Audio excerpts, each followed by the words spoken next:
On brouille le GPS et les avions deviennent inutiles. Cette idée revient souvent. Elle semble logique. Si un avion dépend d'un signal venu de satellite, il suffit de perturber ce signal pour le désorienter. Mais derrière cette phrase simple se cache une réalité beaucoup plus complexe, technique et stratégique. D'abord, il faut comprendre ce qu'est vraiment le GPS. Le GPS est un système de satellites qui envoie en permanence un signal radio vers la Terre. Ce signal contient l'heure exacte et la position du satellite. Un avion capte plusieurs satellites en même temps, compare les signaux et calcule sa position avec une très grande précision. Plus il capte de satellites, plus la position était fiable. Le brouillage GPS, techniquement, consiste à envoyer un signal radio plus fort que celui des satellites sur la même fréquence. Les satellites sont à environ 20 000 km d'altitude. Leur signal est extrêmement faible lorsqu'il arrive au sol. Donc, il suffit parfois d'un émetteur relativement puissant, placé au sol ou sur un véhicule, pour couvrir le signal satellite avec du bruit. Le récepteur GPS reçoit alors un mélange de signal et de bruit et il ne peut plus calculer correctement la position.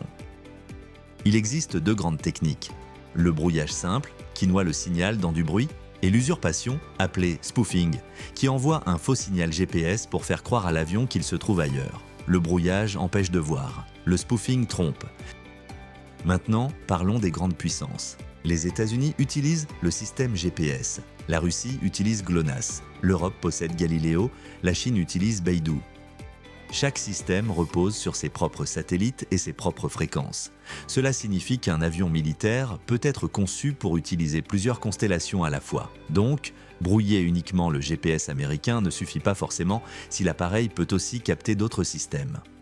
Cependant, dans la pratique militaire, les avions utilisent souvent des signaux protégés et chiffrés, notamment pour le GPS militaire américain. Ces signaux sont plus résistants au brouillage que les versions civiles. Cela ne les rend pas invincibles, mais cela complique la tâche de l'adversaire. La Russie est réputée pour utiliser massivement le brouillage GPS dans certaines zones de conflit. Des navires, des drones et même des téléphones civils ont déjà montré des perturbations près de zones sensibles.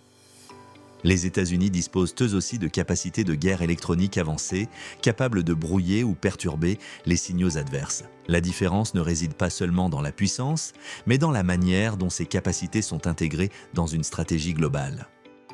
Mais revenons à l'avion. Que se passe-t-il si tous les signaux satellites sont brouillés? C'est là que la redondance entre en jeu. Les avions militaires modernes possèdent un système de navigation inertielle extrêmement précis. Ce système fonctionne sans aucun signal externe. Il utilise des gyroscopes et des accéléromètres pour mesurer chaque mouvement. À partir de ces données, il calcule la position. Le GPS sert surtout à corriger les petites dérives qui peuvent apparaître avec le temps. Donc même dans un environnement où GPS, GLONASS et autres signaux sont perturbés, l'avion continue de voler avec ses propres instruments internes. Il perd en précision progressive, mais il ne devient pas aveugle. Il faut aussi comprendre que le brouillage dépend de la distance et de la puissance. Un brouilleur au sol affectera davantage les basses altitudes. À haute altitude, l'avion peut parfois capter des satellites au-dessus de la zone brouillée. Le relief joue aussi un rôle. Une montagne peut bloquer une partie du brouillage.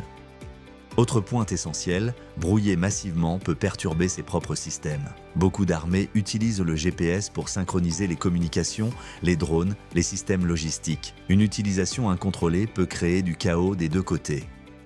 Alors, est-ce que chaque pays utilise uniquement son propre GPS? Non, les systèmes modernes peuvent recevoir plusieurs constellations. Mais les signaux militaires sécurisés sont souvent nationaux et protégés. Cela signifie que la résilience dépend aussi du niveau de protection cryptographique et électronique.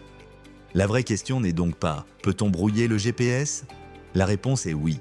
La vraie question est « peut-on empêcher complètement un avion moderne d'agir en brouillant le GPS ?» Et là, la réponse est beaucoup plus nuancée.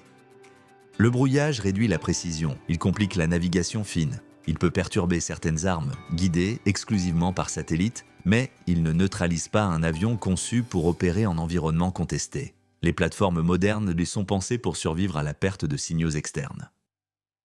Dans le ciel moderne, la supériorité ne repose pas sur un seul signal venu de l'espace. Elle repose sur la capacité à continuer à fonctionner quand ce signal disparaît. Et c'est là que se joue la différence entre perturber et neutraliser.